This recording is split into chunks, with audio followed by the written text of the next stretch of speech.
The strange scent hit me like an invisible slap the moment Claire placed the plate in front of me. It was my favorite dinner, chicken and mushroom sauce, but something was wrong. The sweet, chemical odor wafting from the food made me frown. I looked at my daughter suspiciously as she forced a smile. "I made it especially for you, Mom," she said in a voice that was trying to be affectionate but sounded hollow. Mark, my son-in-law, sat beside me, completely oblivious to what was happening, scrolling through his phone as usual. Without anyone noticing, with a subtle and calculated movement, I switched my plate with his. An hour later, Mark collapsed, unconscious, onto the table. Claire's screams echoed through the house. "Mark! Mark!" Her voice broke as she tried to wake him, but I already knew the truth. My own daughter had tried to poison me. My hands trembled as I watched the scene unfold before me. The man who had been eating my dinner lay motionless, his face pale, his lips slightly purple.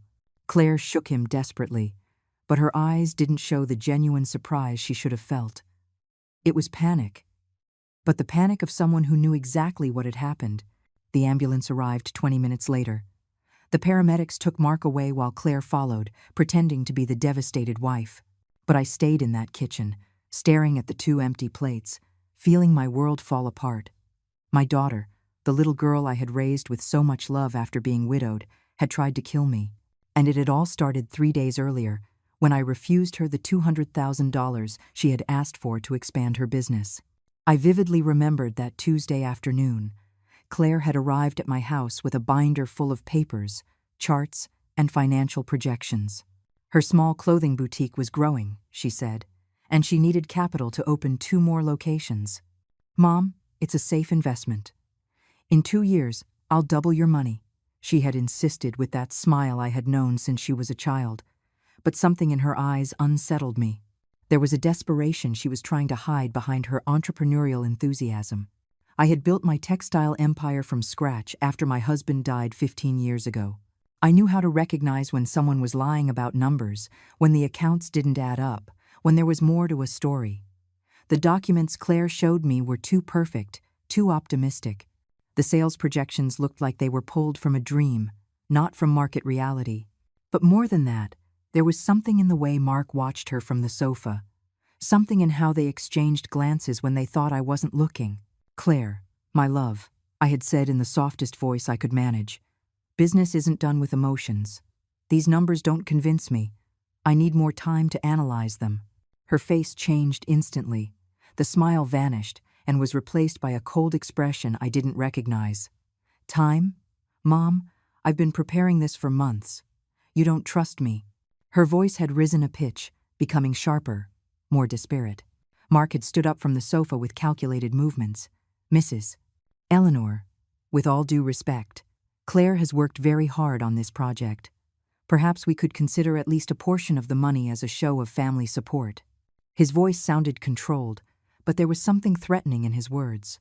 It was the first time he had dared to contradict me directly in my own home.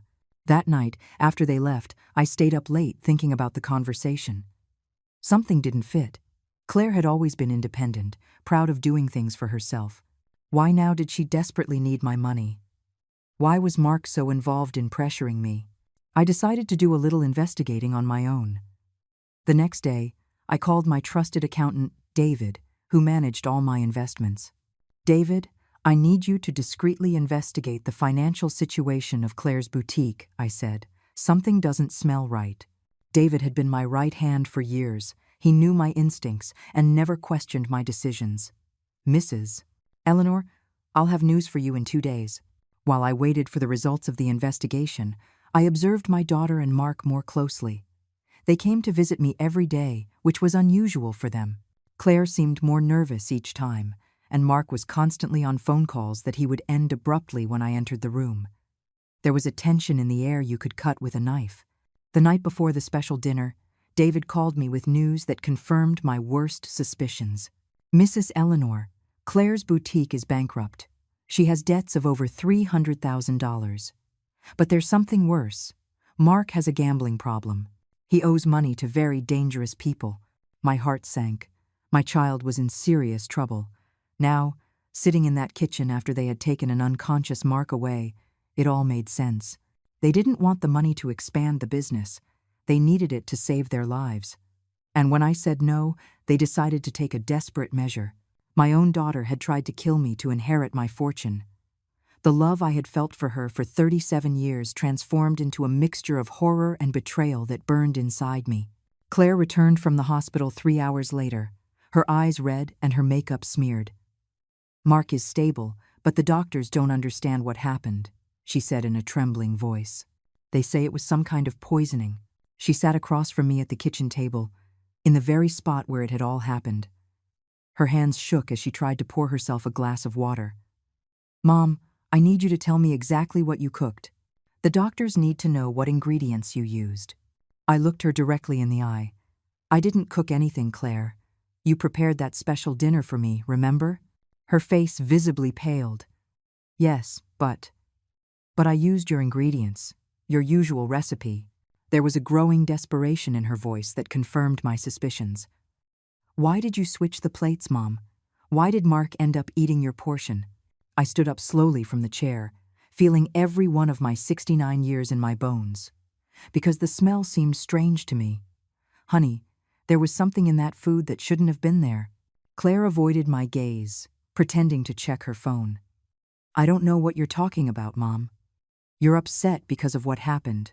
Maybe you should rest." But I couldn't rest. I couldn't pretend I hadn't seen what I had seen. All my life, I had trusted my instincts, and now they were screaming at me that my own daughter had betrayed me in the cruelest way possible. "Claire, look at me," I said in a firm voice. "Look me in the eye and tell me you didn't put anything strange in my food." She glanced up, but only for a second.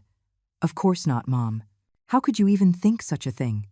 Her voice sounded offended, but there was something forced in her indignation. "I'm your daughter. I love you. I would never hurt you." Every word sounded hollow, like a poorly rehearsed script. That night, after Claire left for the hospital to be with Mark, I was alone in my house. The stillness was deafening. Every sound, every creak of the floorboards made me jump. I had lived in that house for 30 years, but for the first time, I felt like a stranger in my own home. I walked through the hallways I knew by heart, touching the family photographs that hung on the walls. Claire, as a little girl, smiling with no front teeth. Claire at her graduation, hugging me with pride. Claire at her wedding to Mark, radiant in her ivory dress. When had everything started to change? When had my sweet little girl turned into someone capable of trying to poison her own mother? I mentally reviewed the last few years. After Mark came into our lives, Claire had begun to change gradually. At first, it was small things. She would be late for our family dinners. She seemed more worried about money. She spoke less about her feelings and more about her business plans. Mark had appeared in her life 5 years ago, when she was 32. He was charming, well-dressed, always with a perfect smile and sweet words. But something about him had never quite sat right with me. There was a coldness behind his eyes that unsettled me. When I found out they had gotten married in secret, without even inviting me to the ceremony, I knew something was wrong. "It was spontaneous, Mom," Claire had said. "We decided to just do it, the two of us." But I knew my daughter had always dreamed of a big wedding, with all the family present. The following months were filled with excuses. Mark always had some new project, some promising investment that required money. Claire stopped visiting as often, and when she did, she seemed nervous, as if she were fulfilling an obligation rather than enjoying our time together. Our conversations became superficial, filled with uncomfortable silences. I vividly recalled a conversation we'd had 6 months ago. Claire had come for lunch but had barely touched her food. "Mom, have you ever felt trapped in your own life?" she had asked suddenly. Her question had surprised me. "What do you mean, honey?" She had played with her fork, avoiding my gaze. "Sometimes I feel like I have no control over anything, like someone else is making all the important decisions for me." At the time, I thought she was referring to the stress of her business, the normal pressures of adult life. But now, replaying that conversation, I realized she had been asking for help indirectly. Maybe Mark was already pressuring her, already manipulating her to ask me for money. Maybe my daughter had been a victim before she became a perpetrator. But that didn't justify what she had tried to do. Trying to poison your own mother was a line that could not be crossed, no matter the circumstances. As I wandered through my house that night, I made a decision that would change everything. I couldn't stay silent. I couldn't pretend nothing had happened and go on with my life. The next day, Claire arrived early in the morning. She looked haggard, with deep dark circles under her eyes and disheveled hair. "Mark is still in the hospital," she said without even greeting me. "The doctors say it was poisoning from toxic plants. They're investigating what he could have eaten." She stared at me, searching for a reaction. "Mom, I have to ask you something directly. Are there any plants in your garden that could be toxic?" Her question confirmed she was trying to find an alternative explanation, something to absolve her of responsibility. "Claire, I don't have any toxic plants in my garden. I've been tending to the same flowers and herbs for decades. They've never poisoned anyone." My voice was colder than I intended, but I couldn't help it. "Then I don't understand what could have happened," she said, sitting down heavily on the sofa. "It's like someone put something in the food on purpose." Her words hung in the air between us like an unspoken accusation. We both knew the truth, but neither of us was ready to say it out loud yet. "Claire, enough with the lies," I said, in a voice I didn't recognize as my own. It was cold, firm, without the maternal love that had characterized every conversation with her for 37 years. "I know what you did. I know you put something in my food. I know you tried to poison me." The words shot out of my mouth like bullets, each one aimed directly at my daughter's heart. Her face transformed completely. The mask of concern fell away, revealing pure panic. "What are you talking about, Mom? You're crazy. You're making things up because you're upset." But her hands were trembling visibly, and she couldn't hold my gaze. "Why would I do something like that? You're my mother. I love you." I stood up from the sofa, feeling a strength I hadn't felt in years. "Because you desperately need money. Because Mark has gambling debts. Because your boutique is bankrupt and you owe money to dangerous people." Every word I spoke made her face grow paler. "Yes, Claire, I know everything. I did my research before giving you a final answer about the money." "No, no, no," she stammered, shaking her head frantically. "You don't know what you're talking about. My finances are perfect. My business is growing." But her voice was breaking with every word. "Mom, please, you can't believe these things. Someone is filling your head with lies." "Who, Claire? Who would be lying to me?" "My trusted accountant who has handled my investments for 15 years. The bank records that show your boutique hasn't turned a profit in 8 months?" My voice rose, charged with the anger I had been holding back for days. "Or maybe the private investigator I hired to follow Mark, who confirmed he frequents illegal casinos and owes over $500,000? Claire collapsed onto the sofa, covering her face with her hands. Her shoulders began to shake. "Mom, you don't understand," she whispered through her sobs. "We're desperate. Those people don't forgive. They said if we don't pay soon, they would hurt us." She looked up, tears streaming down her cheeks. "But I never wanted to hurt you. It was Mark's idea. He said it would be quick, that you wouldn't suffer." Her words hit me like a fist to the gut. My own daughter had planned my death. "What did you put in my food, Claire?" My voice was barely a whisper, but it carried an authority that allowed no evasion. "Tell me exactly what you put in my food." "Oleander," she mumbled, so quietly I could barely hear her. "Ground oleander leaves. Mark got them. He said it would look like a natural heart attack." Her confession filled the air between us like an invisible poison. "Mom, please, you have to understand. We had no other choice. They were going to kill us both." I sat down slowly, processing the magnitude of what I had just heard. My daughter had planned to kill me with oleander, one of the most toxic plants in existence. "And then what, Claire? After you killed me, what was supposed to happen?" My voice was strangely calm, as if I were discussing the weather and not my own planned murder. "We were going to inherit everything," she said, avoiding my eyes. "The house, the company, the investments. It was enough to pay off the debts and start over." She paused, as if realizing how monstrous her words sounded. "But Mom, I swear I didn't want to do it." "Mark pressured me. He said it was the only way to save us." "Mark pressured you?" I repeated, feeling rage build in my chest. "Claire, you are a grown woman. No one can pressure you into murdering your own mother." I stood up abruptly, walking to the window to put distance between us. Do you know what this means? Do you know what you've just confessed? Claire stood up too, approaching me with hesitant steps. Mom, please, you can't tell anyone. If you call the police, Mark and I will go to jail. And those dangerous people? They'll still be after us. Her hands reached for my arm, but I pulled away sharply. Please, we can find another solution. Lend me the money and we'll go far away. You'll never have to see us again. Lend you the money? My voice rose several octaves. After you tried to kill me? After you planned my death as if it were a business transaction? I spun around to face her directly. Claire, are you hearing yourself? Do you hear how absurd your request is?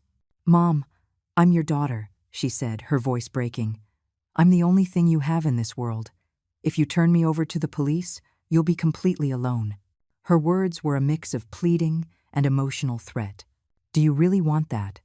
Do you want to spend your last years with no family, knowing you destroyed your own daughter's life? Her emotional blackmail wounded me deeply, but it also filled me with a clarity I hadn't felt in days. Claire, you destroyed our relationship the moment you decided to poison me.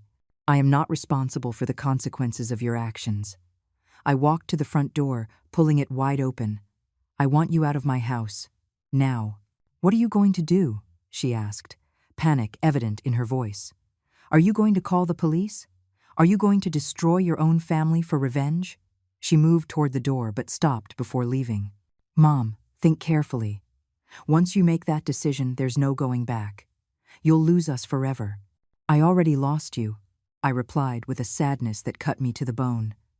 I lost you the moment you decided my death was an acceptable solution to your problems. I pointed outside. Leave, Claire. Leave before I do something we'll both regret.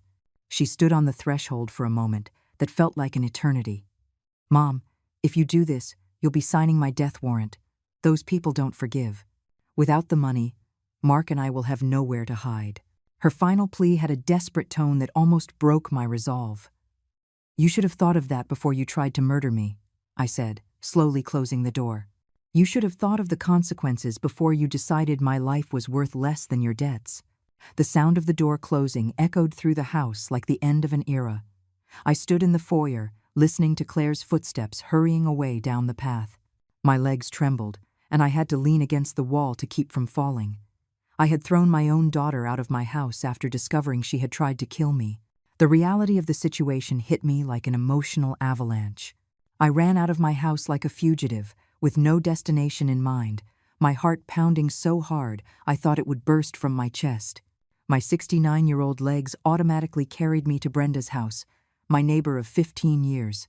She was the only person in the world who could understand what I had just been through without judging me as an old woman who had lost her mind. I knocked on her door with desperate pounds, not caring that it was 11 o'clock at night. Brenda, please, open up. It's Eleanor. I need help. My voice was breaking between sobs I had been holding back for hours. When she finally opened the door, dressed in her purple robe with her hair in curlers, her expression immediately shifted from surprise to motherly concern. Eleanor? What happened, dear? She asked, pulling the door open wide. You're trembling. Come in right now. Her warm hands guided me to her living room, where she sat me on her favorite sofa while she prepared chamomile tea with quick, efficient movements. Brenda, you're not going to believe what just happened to me, I said, accepting the steaming mug in my trembling hands. My own daughter tried to poison me. Claire wanted to kill me for money. The words poured out like a flood I had been holding back for days. And when I confronted her, she confessed everything. She told me they put oleander in my food. Brenda sat across from me, taking my hands in hers, her honey-colored eyes filled with genuine horror.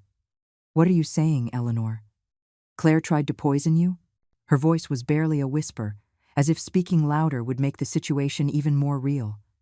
Tell me everything from the beginning. Don't skip a single detail. Over the next hour, I recounted everything: the request for money, my suspicions, the special dinner, the plate swap, Mark collapsing, Claire's confession.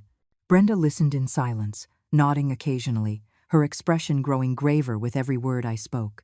Eleanor, this is much more serious than you think, she said finally, getting up to pace the room. If Claire was capable of trying to poison you once, she could try again.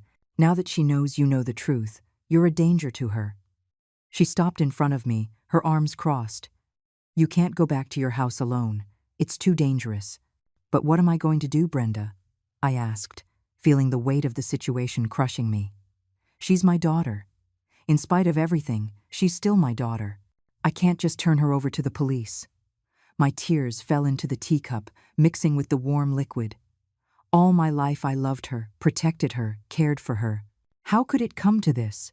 Brenda sat beside me, wrapping her arms around me in a hug I hadn't received in years. Honey, listen to me carefully. A mother's love doesn't mean you have to let them kill you. Claire made a terrible choice, and now she has to face the consequences. Her voice was firm, but warm. You didn't turn her into a murderer. She chose that path.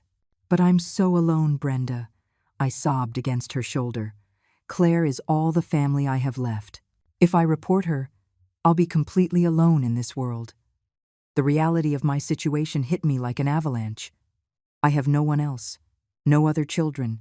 No siblings. My parents died decades ago. You're not alone, she said with a determination that surprised me. You have me. And we are going to get through this together. She pulled away to look me directly in the eyes. Eleanor, for 15 years you've been more than a neighbor to me. You're the sister of my heart, and I am not going to let your own daughter hurt you. Her words touched me deeply. For all these years, I had been so focused on my relationship with Claire that I hadn't realized I had someone else who truly cared about me. But what can we do?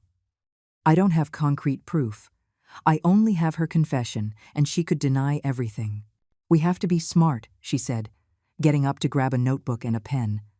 First, we need to document everything that happened. Every detail, every conversation, every piece of evidence we have. She started writing as she spoke. Second, we need to protect you. You cannot be alone until we sort this out. Do you really think she would try to hurt me again? I asked, though deep down I already knew the answer. I mean, she knows that I know everything. It would be too obvious if something happened to me now. Brenda looked at me with a seriousness that chilled me to the bone. Eleanor, when someone crosses the line of trying to kill their own mother, we can no longer predict what else they are capable of. Claire is desperate, and desperate people make irrational decisions. She closed the notebook and sat across from me. Besides, from what you told me, she owes money to dangerous people. If she can't get your money the easy way, she might try to get it the hard way. The night passed slowly. Brenda insisted I sleep at her house, and for the first time in days, I felt safe. But sleep didn't come easily. Every time I closed my eyes, I saw Claire's face confessing she had tried to poison me. I saw the fake smile as she served me that special dinner. I saw years of manipulation I had ignored out of motherly love. At 6 a.m, Brenda was already up making breakfast. You got some sleep, but not enough, she said, serving me black coffee and toast. Today we have to make some important decisions.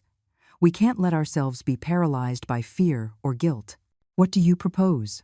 I asked, grateful for the normalcy of a morning routine after the nightmare of the previous night, because honestly, I don't even know where to begin.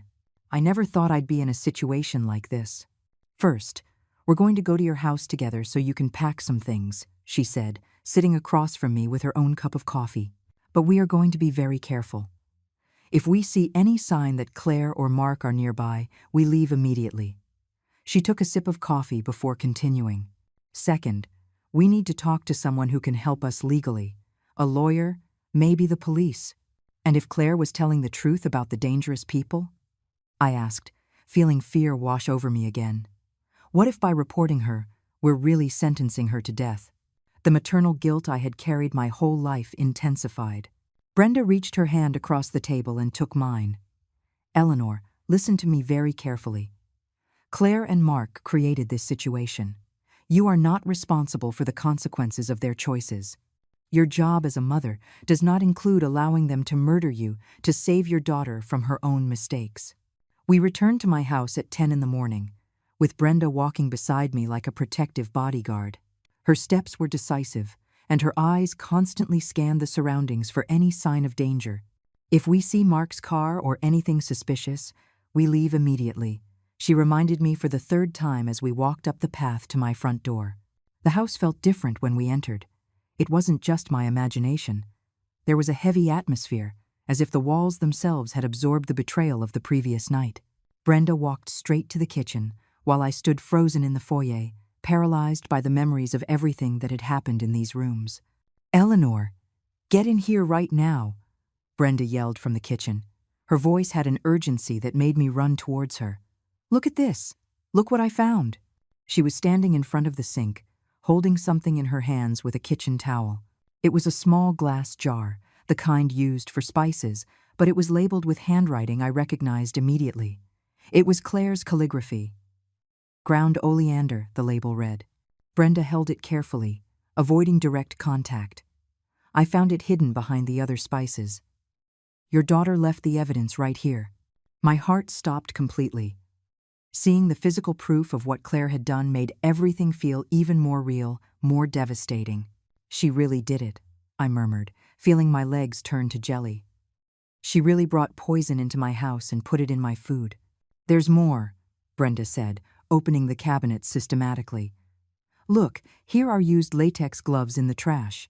And this cloth has green residue on it, probably from the leaves she ground up." Every piece of evidence she found was like another stab to my heart. "Eleanor, this wasn't a spur-of-the-moment impulse. This was planned, calculated, premeditated." Brenda started taking pictures of everything with her cell phone. "We need to document every piece of evidence before someone comes to destroy it," she explained, as she photographed the jar from different angles. "If Claire realizes she left these things here, she's going to come back to clean up her tracks." "What else could there be?" I asked, feeling a mix of horror and morbid curiosity. "What else could we find that shows us just how far they planned this?" I started checking my own cabinets, looking for anything out of place. "Let's check her room," Brenda suggested. "The room where she stayed when she came to visit. Maybe she left something there too." We went upstairs to the second floor, where Claire had spent so many nights during her childhood and youth. The room was still decorated just as she had left it when she moved in with Mark. Brenda went straight to the desk, checking drawers and papers. "There's something here," she said, pulling out a sheet of paper that was folded under a book. "It's a handwritten list." She unfolded the paper and began to read aloud. "Oleander get fresh leaves. Gloves, mortar, and pestle to crush. Opportunity, special dinner. After, call ambulance after 30 minutes. The list was written in Claire's clear, neat handwriting, the same handwriting I had seen on thousands of loving notes she wrote to me as a child. Seeing those words written in her own hand made reality hit me like an emotional tsunami.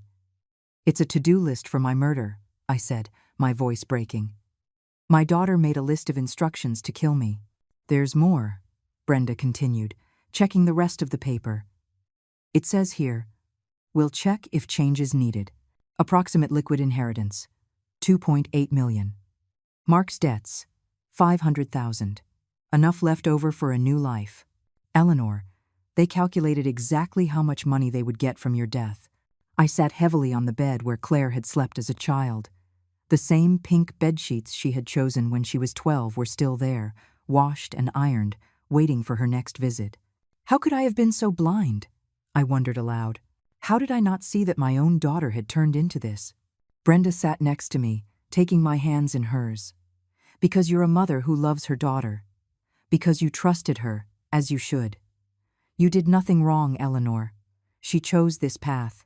Her words were comforting, but they couldn't erase the guilt that was eating away at my soul. "Let's keep looking," she said softly. "The more evidence we have, the stronger we'll be when we decide what to do." We continued to search the room methodically. In the closet behind old shoeboxes, Brenda found something that made our blood run cold. "Eleanor, come see this," she called, her voice trembling. In her hands, she held a manila envelope full of documents. "These are copies of your will, bank statements, insurance policies." She sorted through the papers one by one. "Here are handwritten calculations on how long it would take to liquidate your investments after your death." The envelope also contained something that broke me completely. A letter I had never seen, addressed to me, dated 3 weeks ago. "Dear Mom," the letter began in Claire's handwriting. "If you are reading this, it means something went wrong with our plan. I want you to know that I never wanted to hurt you, but we had no other choice.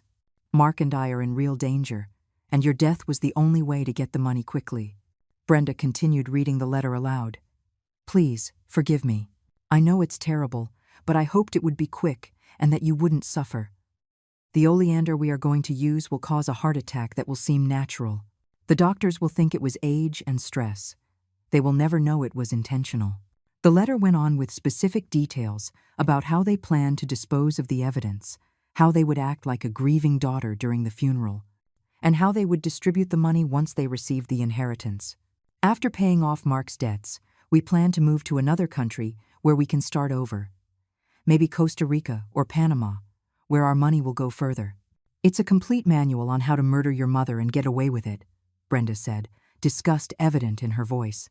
"Eleanor, this proves it wasn't a desperate last-minute decision. They've been planning this for weeks." She folded the letter carefully and put it back in the envelope. "We also found a second sheet with detailed numbers and calculations. Here's the complete financial plan," Brenda said, studying the numbers. They calculated exactly how much they needed to pay their debts, how much they would have left to live on, and even researched the cost of living in different countries. "This is chilling." "What else is in that envelope?" I asked, though I wasn't sure I wanted to know. Each revelation was worse than the last, and I felt like I was discovering my daughter was a complete stranger.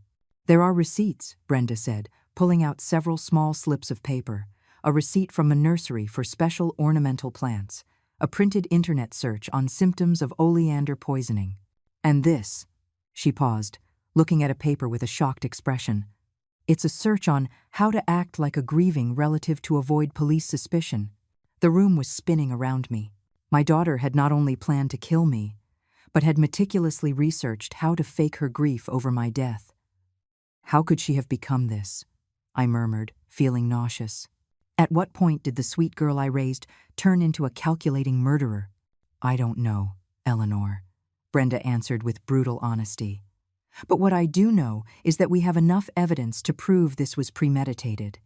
You can no longer have any doubts about what to do. This goes far beyond a mistake or a desperate decision."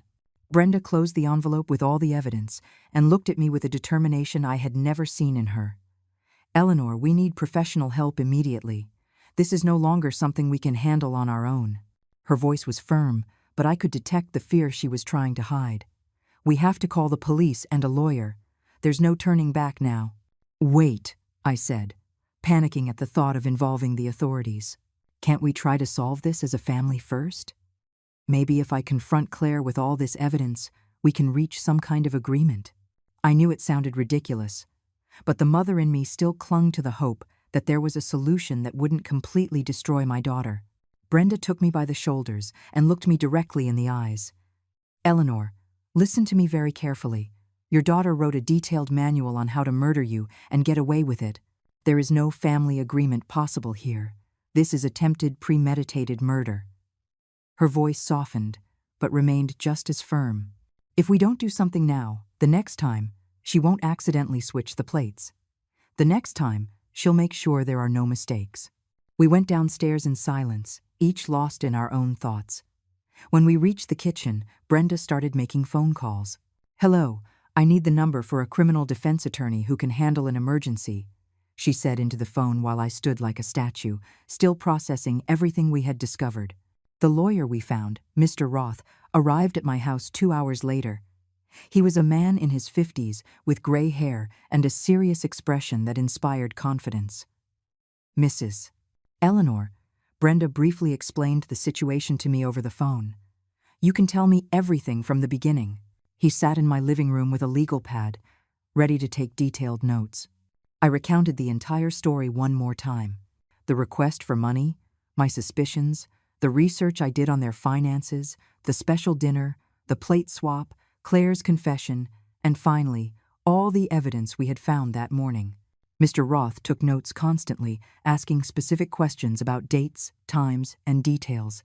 "This is very serious," he said when I finished my story. "We have physical evidence of the poison, written documents proving premeditation, and a direct confession from the accused." He closed his notepad and looked at me gravely. "Mrs. Eleanor, This constitutes attempted murder in the first degree. Your daughter could face between 15 and 25 years in prison. The lawyer's words hit me like a sledgehammer. 25 years, I repeated, my voice breaking. My daughter could spend the rest of her life in prison. The reality of the legal consequences completely overwhelmed me. Isn't there some way to reduce the charges? Some way for this not to completely destroy her life? Mr. Roth looked at me with professional compassion. Ma'am, I understand she is your daughter, but we have to be realistic. The level of planning you describe, the documentary evidence, the fact that she researched specific methods of poisoning, all of this points to a highly premeditated crime. He paused before continuing. However, the fact that you survived could work in her favor in a plea negotiation. What if I don't press charges? I asked, clinging to any possibility of protecting Claire. What if I just let her go and never speak of this? I knew it was a desperate question, but I needed to know all my options. Brenda intervened before Mr. Roth could answer. Eleanor, are you listening to yourself? You want to let someone who tried to murder you go free so she can try again? Her voice held a frustration I had never heard directed at me before. And what about the next person Claire and Mark decide to rob or hurt when they run out of money? Mr. Roth nodded grimly. Brenda is right. Furthermore, legally speaking, now that we have knowledge of a crime, we are obligated to report it. If we don't, we could become accessories after the fact. He looked at me directly. Mrs. Eleanor, I understand this is devastating, but you have no legal choice here. We have to involve the authorities. What would be the next step? Brenda asked, taking control of the situation when she saw I was too overwhelmed to continue. What exactly do we need to do to proceed correctly? First, we need to preserve all the evidence, Mr. Roth explained. We can't touch anything else without gloves. We need the police to come and document the crime scene properly. He took out his cell phone. Second, we need to file a formal report. Third, we need to get a restraining order against Claire and Mark to protect Mrs. Eleanor. The word crime resonated in my mind like a funeral bell. My home had officially become a crime scene. The kitchen where I had cooked thousands of meals for my family was now evidence in an attempted murder case. How long will this whole process take? I asked, feeling my normal life slipping away forever. The legal process could take months, possibly years, Mr. Roth answered honestly. But the immediate protective measures should be in place within the next 24 hours. He looked at me seriously. Mrs. Eleanor, in the meantime, you cannot be alone. It's too dangerous. Do you have a safe place to stay? She can stay with me for as long as necessary. Brenda intervened immediately. My house has a security system, and I live on a busy street. It will be harder for Claire to try anything there. Her offer filled me with gratitude and relief. Mr. Roth began making the necessary calls. First, he called the police to report the crime and request they come to process the scene. Then he called the courthouse to begin the process for the restraining order. The police will be here in an hour, he informed us. They'll need to take formal statements from both of you and professionally photograph all the evidence. What's going to happen when they arrest Claire? I asked, feeling the reality of the situation become more concrete with every step we took. Are they going to show up at her house with sirens and handcuffs? Is it going to be public? Will she be on the news? It depends on how the police proceed, Mr. Roth explained. They might call her to turn herself in voluntarily, or they might go to arrest her directly. Given the level of premeditation, they will likely opt for a direct arrest.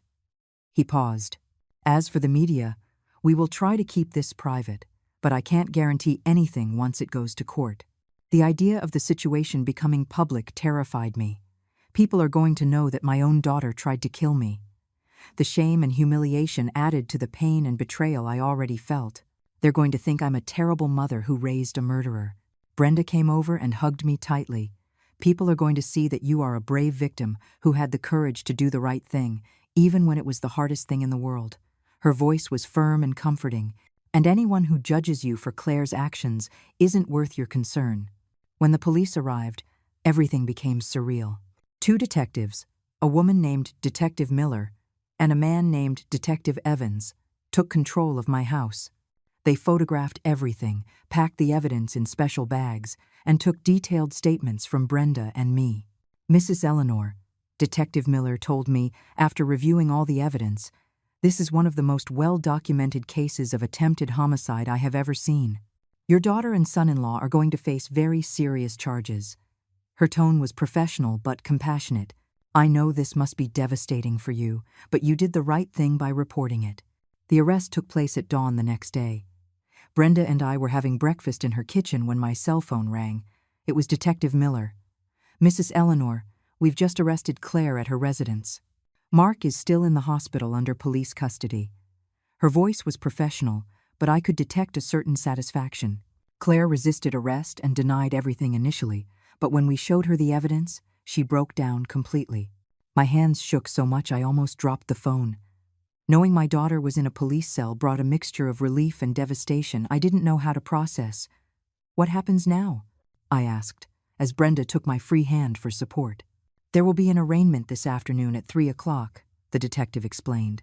You can attend if you wish, but it's not mandatory. We also want to inform you that we found more evidence at Claire's house. She had a whole notebook with detailed plans, including alternative ways to harm you if the poison didn't work. Those words hit me like a fist in the stomach. My daughter had not only planned to poison me, but she had backup plans to murder me in other ways. What kind of alternative plans? I asked, though I wasn't sure I wanted to know the answer. I'd rather not go into detail over the phone, the detective replied diplomatically. But I can tell you, this confirms that the poisoning attempt was not a desperate impulse. It was part of a very elaborate plan to obtain your inheritance. She paused. Mrs. Eleanor, we also discovered that Mark owes money to more dangerous criminal organizations than we initially thought.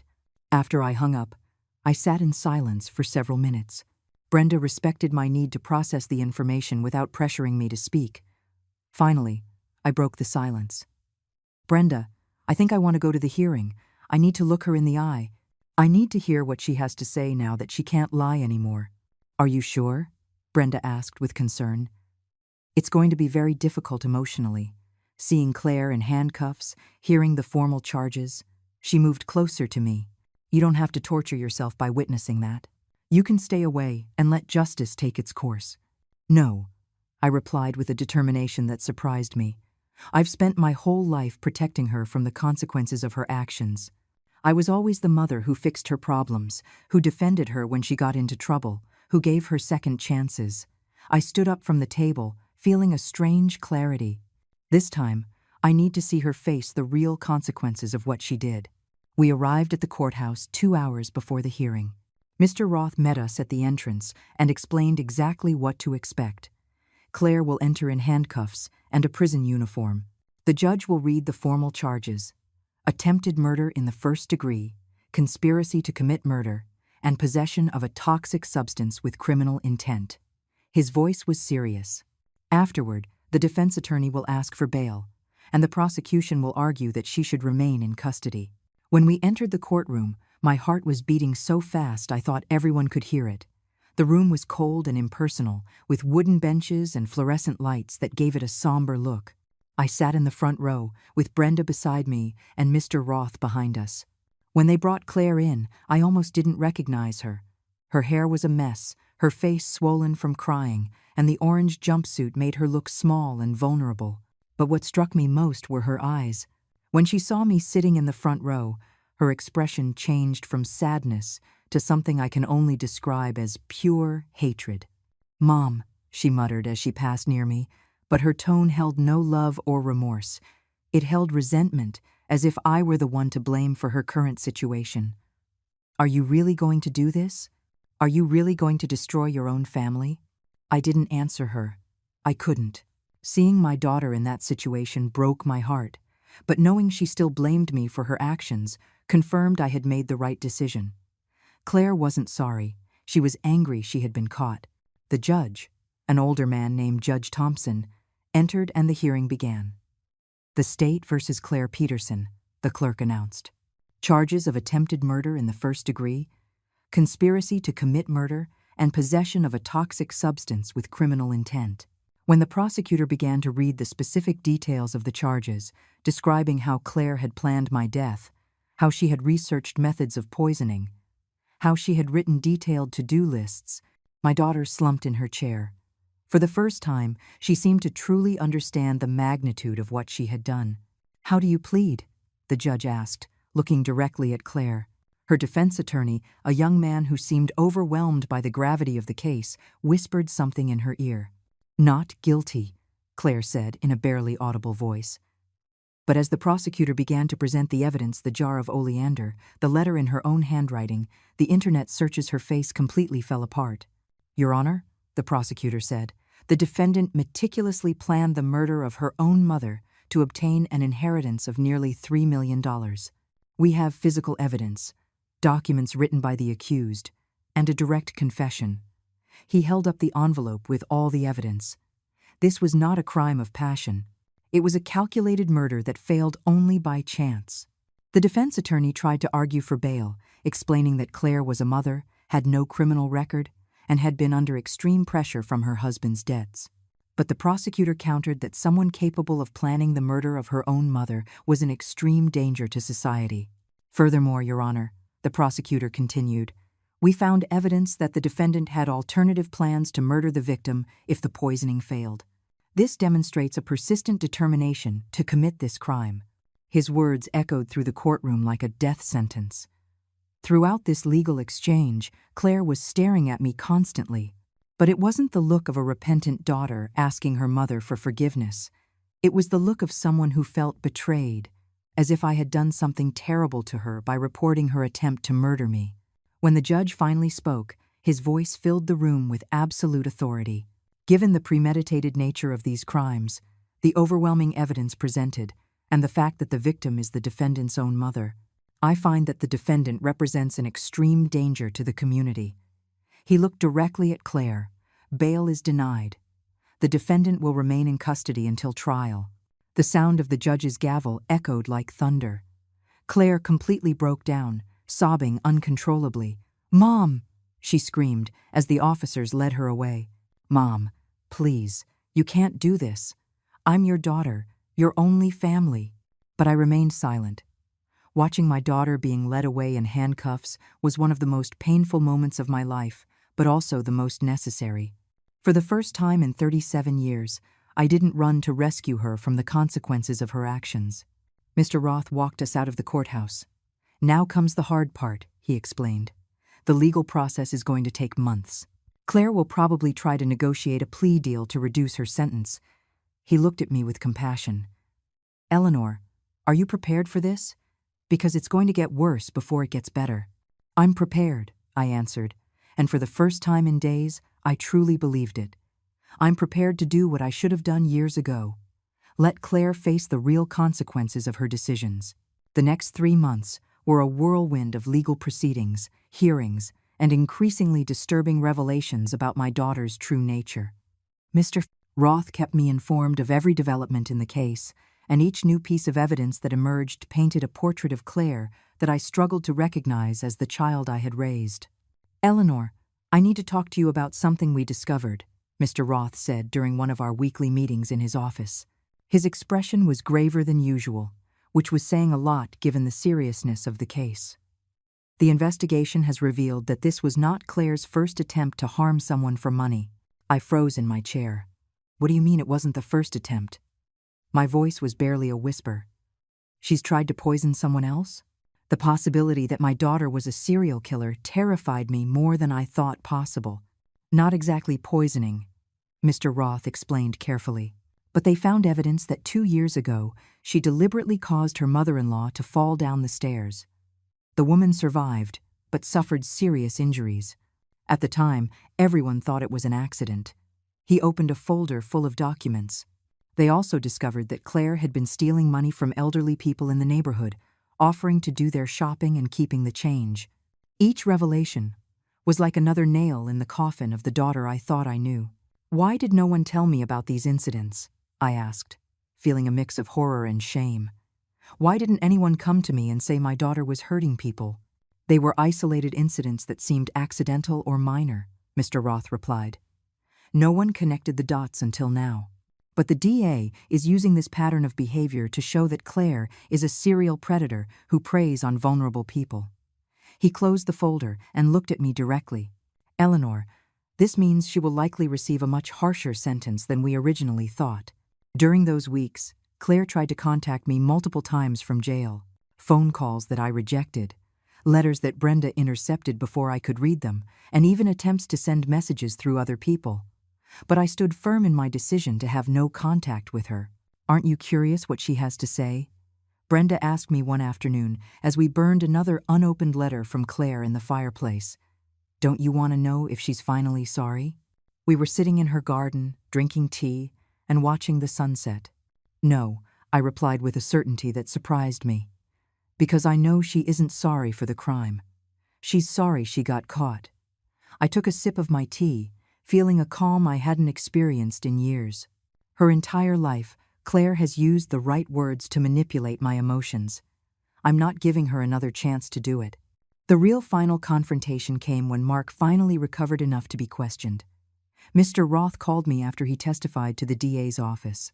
Eleanor, Mark confessed to everything, he said, his voice a mix of satisfaction and disgust, but he tried to put all the blame on Claire. He says she planned everything, and he just followed her orders out of fear. And do you believe him? I asked, though I already suspected what his answer would be. After everything I had discovered about my daughter, nothing would surprise me anymore.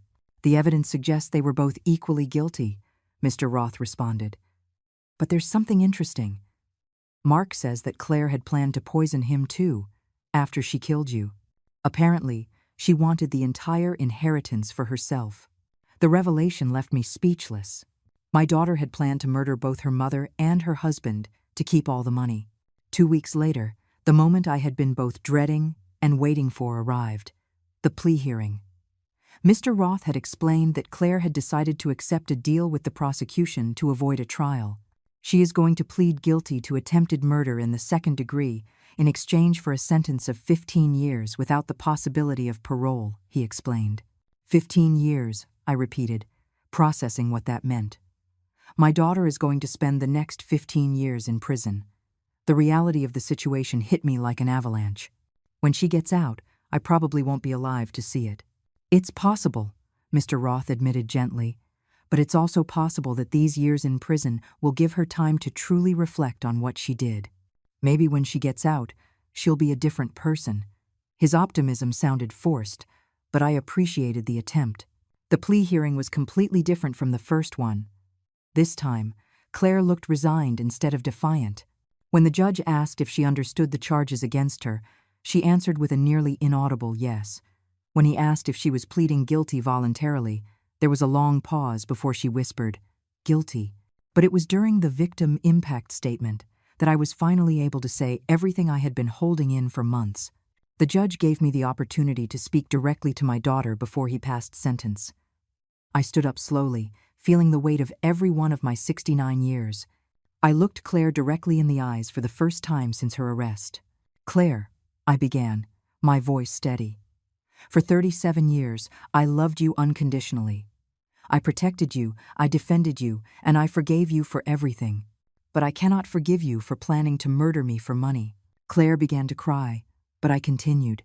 "Don't cry for yourself. Cry for the mother you lost when you decided my life was worth less than your debts. Cry for the relationship you destroyed when you chose poison over honesty." My voice grew stronger with every word. "And cry for the woman you became, because that woman is not the daughter I raised." "Mom, please," Claire muttered, but I raised my hand to silence her. "I am not your mother," I said with a finality that surprised even me.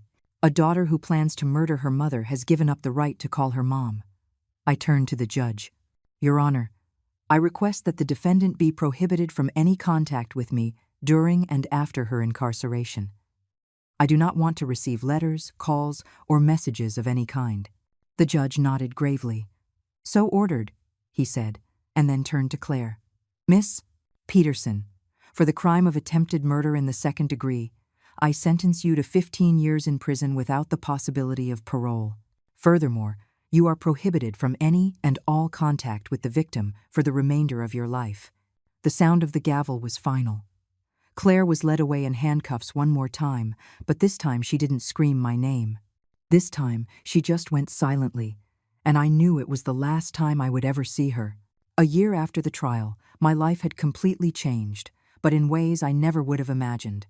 I sold my textile company to a corporation that had been interested in buying it for years, getting far more money than I would ever need for the rest of my life.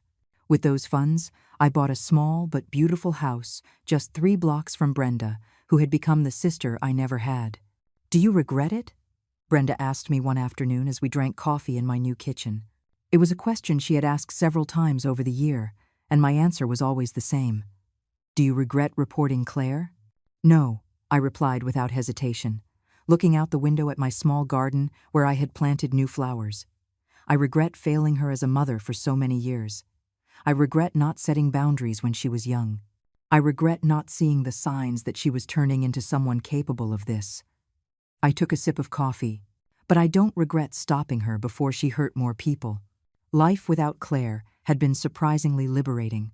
For decades, I had lived with the constant worry of what problem I would have to solve next, what lie I would have to believe, what behavior I would have to excuse. Now, for the first time in years, I slept soundly every night. "Detective Miller called me yesterday," I told Brenda, recalling the phone conversation. "She told me they arrested the people who lent Mark the money. Apparently, my report helped uncover a whole network of illegal loan sharks who were extorting families in the city." I felt a strange pride that something good had come out of this whole tragedy. Brenda smiled with satisfaction. "You see, Eleanor? By doing the right thing, you didn't just protect yourself, you protected other families who could have gone through the same thing." She reached out to take my hand. "You are stronger and braver than you think." During those months, I had also started volunteering at a help center for victims of domestic violence. It turned out that my experience with Claire had given me a unique perspective on how family manipulation can escalate to dangerous levels. "It's incredible how many women have similar stories," I remarked to Brenda after one of my days at the center. "Stories of children trying to hurt their parents?" Brenda asked, surprised. "I thought your case was unique in its horror." "Not exactly that," I explained, "but stories of family using love and guilt to manipulate and control. Adult children who emotionally blackmail their parents, who isolate them from friends, who make them feel guilty for setting boundaries." I realized how much I had learned about patterns of abuse. In my case, it went all the way to attempted murder, but the pattern of manipulation had been there for years. One afternoon, while organizing some of my belongings I had brought from the old house, I found a box full of family photos. They were pictures of Claire from a baby to an adult, capturing moments I once considered precious. Brenda found me sitting on the floor, surrounded by those memories. "What are you going to do with them?" she asked, gently, sitting beside me. She knew this decision had been weighing on my mind for months. "I'm going to keep some from when she was a little girl," I said, carefully separating the photos. "That little girl really existed, and she deserves to be remembered." I set aside the photos of Claire after the age of 20, but the woman she became, that person is not someone I want to remember. The ritual of selecting which memories to keep and which to discard was surprisingly healing. It was like separating the daughter I had loved from the woman who had tried to kill me. "You know what's the saddest part?" I asked Brenda as we burned the discarded photos in the fireplace. "That I'll probably never know the exact moment I lost her. The moment the sweet little girl turned into someone capable of planning my death." "Maybe it doesn't matter," Brenda replied, watching the flames consume the images. "What matters is that you stopped her before it was too late, and that you found the strength to choose your own life over her manipulation." 6 months later, I received unexpected news. Mr. Roth called to inform me that Claire had been attacked in prison by other inmates who had found out she had tried to kill her own mother. "She's in the prison hospital," he explained. "The injuries aren't fatal, but she's in serious condition. Legally, I have to inform you because you are technically still her next of kin." The news affected me less than I expected. "Is she asking to see me?" I asked, though I already knew what my answer would be, no matter what he said. "Yes," Mr. Roth admitted. "She says she needs to talk to you about something important related to the case. But Eleanor, you have no obligation to see her. The no-contact order is still in effect, unless you specifically lift it." "I'm not going," I said without hesitation. "Whatever she has to say, she can say it through her lawyers. I'm done rescuing her from the consequences of her actions." I hung up the phone feeling a peace that confirmed I had made the right decision. That evening, Brenda and I made a special dinner to celebrate what we had started calling my rebirth. It was exactly 1 year since I had made the decision to report Claire, and I wanted to mark it as the moment I had chosen my own life over family manipulation. "You know what's most ironic?" I said to Brenda as we toasted with red wine. "Claire spent so much time trying to get my money that she never realized what was truly valuable in my life." I looked around my new home, small but filled with peace. The quiet, the safety, the ability to trust the people around me. "And real friendship," Brenda added, clinking her glass against mine. "The friendship that doesn't come with conditions or manipulations or requests for money." Her smile was warm and genuine, so different from the calculated smiles I had received from Claire for years. As we finished dinner, I realized something I hadn't articulated before. "Brenda, I think for the first time in my adult life I'm truly happy." The words came out with a surprising clarity. I'm not worried about what problem Claire will bring next. I'm not walking on eggshells to avoid triggering a tantrum. I'm not feeling guilty for things I didn't do. "You look different," Brenda observed. "You look free." And she was right. I felt free in a way I hadn't experienced since Claire was a small child. That night, before going to sleep, I wrote in the journal I had started keeping after the trial. "Today marks 1 year since I chose to save my own life. 1 year since I decided I deserved to live without fear, without manipulation, without having to buy love with money or silence. Claire tried to kill me to get my inheritance, but in the end, she gave me the greatest gift of all, my freedom." I closed the journal and looked out the window toward Brenda's house, where I could see a light on in her kitchen. I knew that if I needed her, I just had to walk across the street. For the first time in decades, I had a real family, a chosen family, based on mutual respect and genuine love, not on blood obligations or emotional blackmail. At 70 years old, I had finally found my real home. It wasn't a large house filled with painful memories, but a small, safe place where I could be myself without fear, where no one was going to try to poison my food, where every day was a chance to live in peace. "Now," I murmured to myself before turning off the light, "I am truly home."